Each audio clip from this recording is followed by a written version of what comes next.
Seorang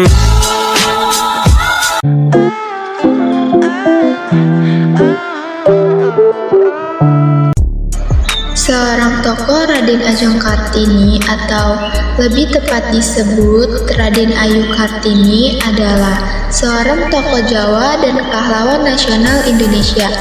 Kartini adalah seorang pejuang kemerdekaan dan kedudukan kaumnya pada saat itu, terutama wanita Jawa.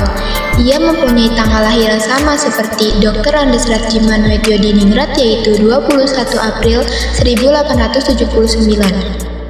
Ia dilahirkan dalam keluarga bangsawan Jawa di Hindia Belanda yang sekarang disebut sebagai Indonesia. Setelah bersekolah di Sekolah Dasar Berbahasa Belanda, Kartini ingin melanjutkan pendidikan lebih lanjut, tetapi perempuan Jawa saat itu dilarang mengenyam pendidikan tinggi.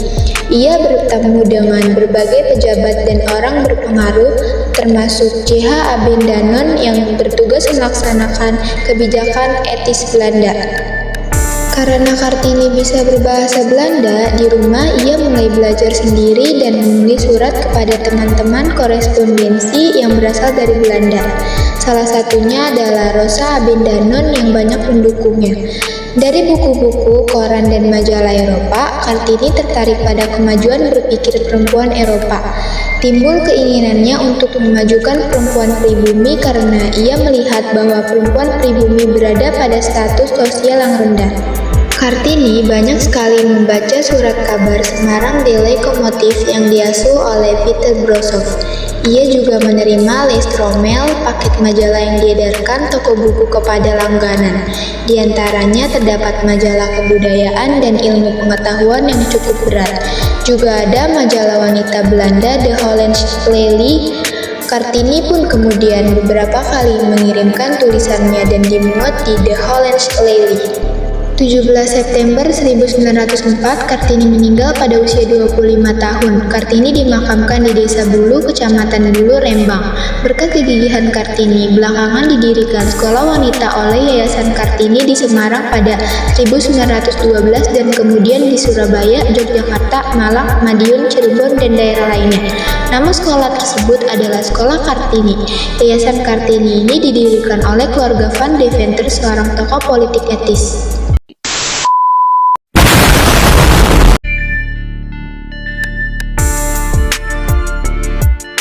Biografi B.J. Habibie.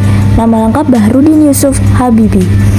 Lahir pada 25 Juni 1936 di Parepare, Sulawesi Selatan.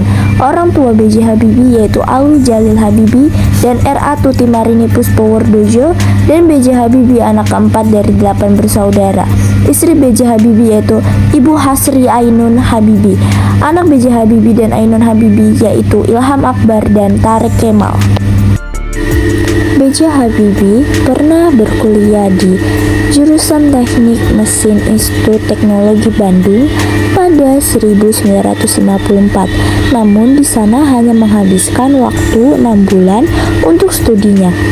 Hal ini karena setahun kemudian ia memilih melanjutkan pendidikan di Francis Westphalisch de Technische Hochschule Aachen, Jerman.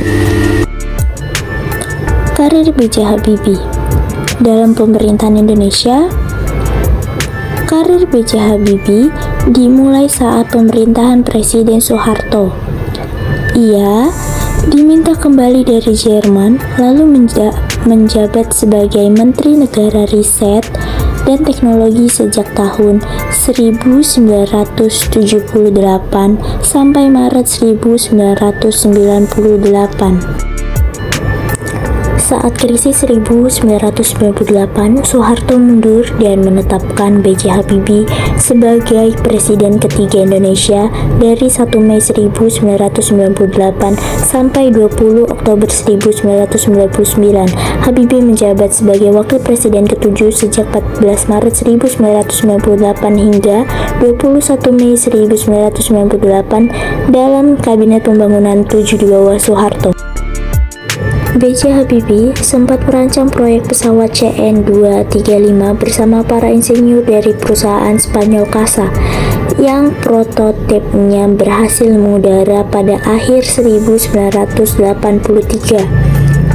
Dengan kecerdasan dan pengalamannya, sosok B.J. Habibie akhirnya berhasil membuat pesawat pertama Indonesia, yakni N250 Gathotkaca pada 1995. Bersama timnya, dari industri pesawat terbang Nusantara IPTN, B.J. Habibie merancang pesawat baling-baling dengan daya angkut sekitar 50 penumpang dan bisa diperbesar hingga 70 penumpang, bernama N250 Gathotkaca. Dengan berbagai pencapaian dan perannya yang besar bagi bangsa Indonesia, kisah hidup B.J. Habibie pun diangkat ke film layar lebar. Tak hanya soal inspirasinya, masyarakat Indonesia mengenal B.J. Habibie karena kisah cintanya bersama sang istri Ainun. Kisah cintanya yang setia tersebut diabadikan dalam sebuah film yang berjudul Habibie dan Ainun pada 2012 yang diadaptasikan dari buku karya B.J. Habibie sendiri. Bahkan hingga akhir hayatnya, kisah cinta Habibie tetap menginspirasikan banyak orang. B.J. Habibie dimakamkan di samping sang istri, yaitu Ainun, di Taman Makam Pahlawan Kalibata, Slot 120.